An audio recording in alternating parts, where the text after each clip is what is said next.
Diputado presidente, diputadas y diputados amigos, señor secretario, muchas gracias por su presencia en este mandato de ley. Quisiéramos iniciar nuestra participación que como Partido de Encuentro Social nosotros reconocemos sin duda lo que es algo innegable. Hay una reforma hacendaria que permitió, fiscal, que permitió ampliar la base tributaria, que era un anhelo de los órganos colegiados en materia de fiscalistas reconocidos. Los ingresos petroleros reconocemos, señor secretario, que esa baja, si no hubiese sido por la reforma hacendaria, por la ampliación de la base contribuyente, por la incorporación de lo informal a lo formal, estuviéramos en un estado diferente. Eso es innegable, es un acierto, digamos, de la política económica en este país.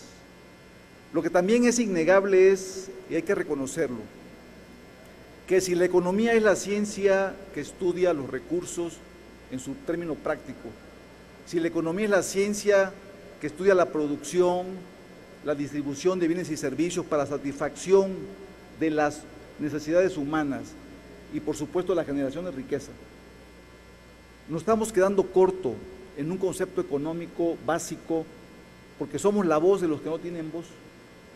La temperatura económica quizás esté a 25 grados, a 24 o a 22 de manera templada, agradable, pero la percepción económica social, la que tiene la sociedad, estamos a 45 grados. Eso es, la percepción térmica social está siendo totalmente erosionada, hay desesperanza, hay complicación en el sustento familiar de los elementos básicos, pese a que se comente que el consumo interno se ha incrementado y que se ha incrementado el poder adquisitivo de los mexicanos. Creo que esa es la percepción que tampoco podemos negar en un análisis responsable. En ese contexto, y reconociendo que hay elementos externos en la economía, ¿verdad?, queremos preguntarles a usted, señor secretario, ¿cuáles han sido los factores o pilares desde su punto de vista que han sostenido y dan viabilidad económica nacional? Creo que ahí está el secreto. Reconocemos que hay elementos, la salida del Reino Unido, de la Unión Europea, la caída de los precios internacionales del petróleo, el proceso electoral mismo de los Estados Unidos, que han pegado a la paridad del peso. Nosotros queremos saber desde su punto de vista, que además reconocemos con toda seriedad, si esos pilares, cuáles son y hacia dónde vamos. Por su respuesta, muchas gracias.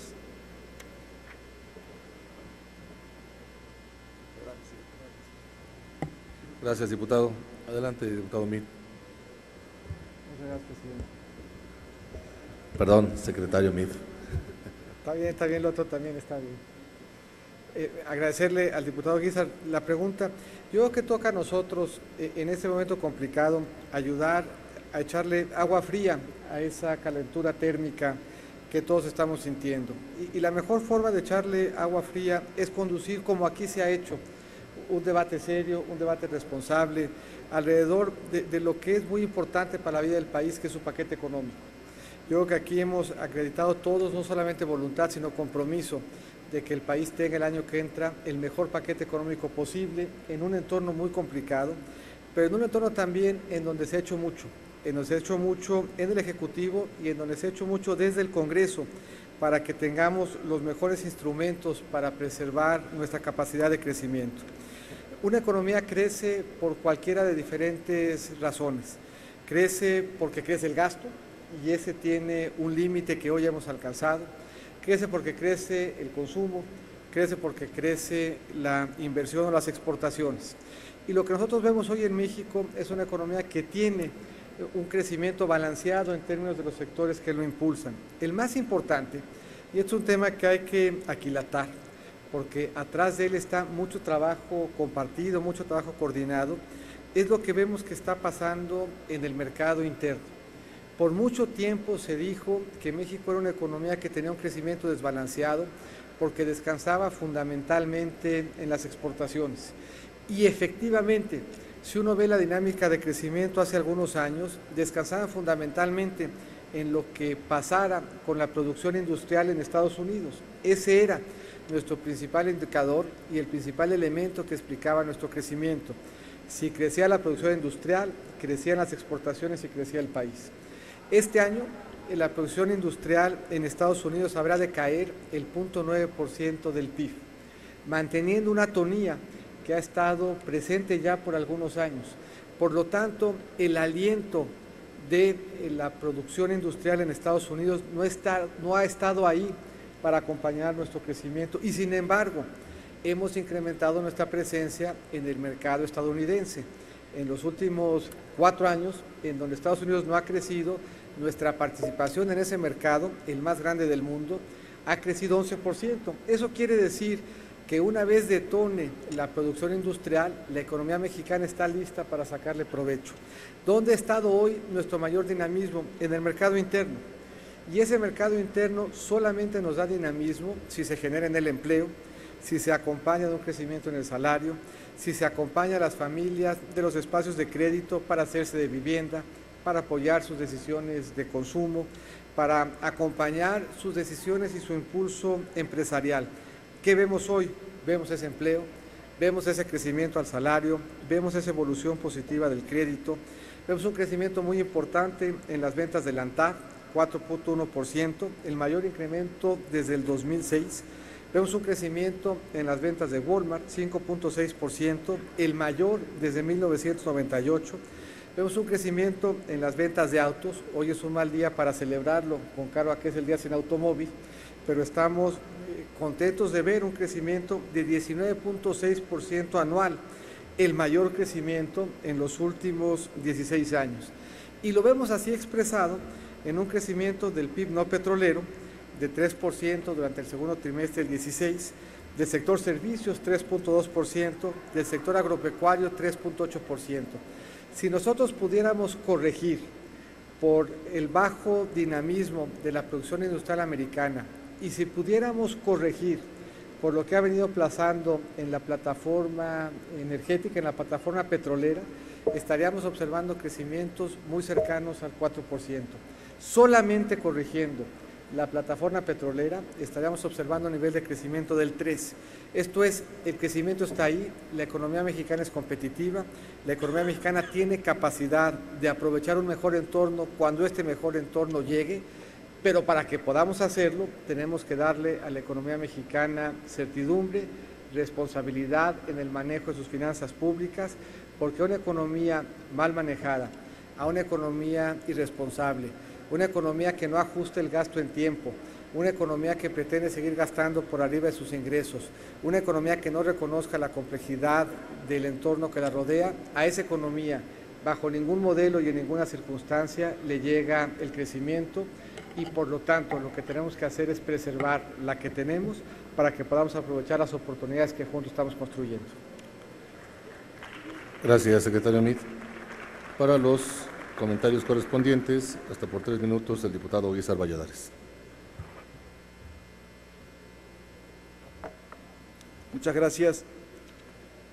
Efectivamente, hemos escuchado con interés su respuesta y quisiéramos comentar algo importante. El crecimiento económico en sí mismo no genera igualdad. Eso hay que tenerlo muy en cuenta, señor secretario. El dar cifras estadísticas con crecimientos económicos en lo agropecuario, en el poder adquisitivo, si no lo cuidamos, que eso es lo principal, incrementar un poder adquisitivo real, si no lo cuidamos, este país puede caer en una explotación, pero con una gran riqueza centralizada. Es decir, si el objetivo de la economía es distribuir la riqueza, nos podemos quedar corto en ese anhelo de crecer por crecer. Cuidar los indicadores de la igualdad.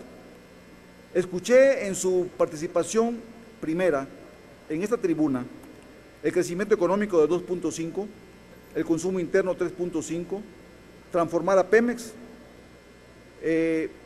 contribuyentes más de 3 millones, participaciones a las entidades federativas, el 9% se incrementó, pero también es cierto, si no regulamos este crecimiento, hay más corrupción, hay más impunidad.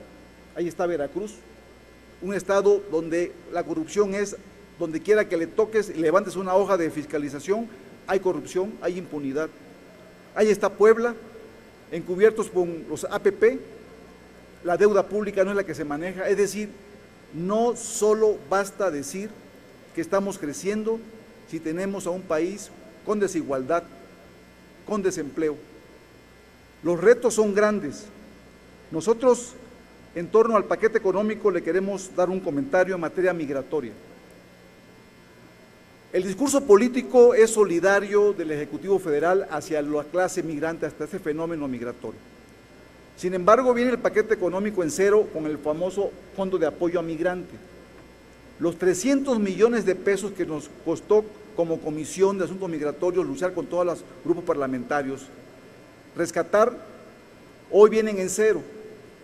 Tenemos que dar una visión diferente en el manejo de presupuesto a este problema, porque estamos viendo en este momento, señor secretario, Tijuana, Ciudad Juárez, Nuevo Laredo, tienen problemas graves que atender, propiciados precisamente por la falta de recursos presupuestales en materia migratoria. Hemos propuesto en esta tribuna para este asunto específico que exista un anexo específico para cada gasto, cada peso que se destina al fenómeno migratorio, un anexo en el presupuesto de gasto público federal, que se incorpore y se reforme para ello la ley de presupuesto y responsabilidad hacendaria.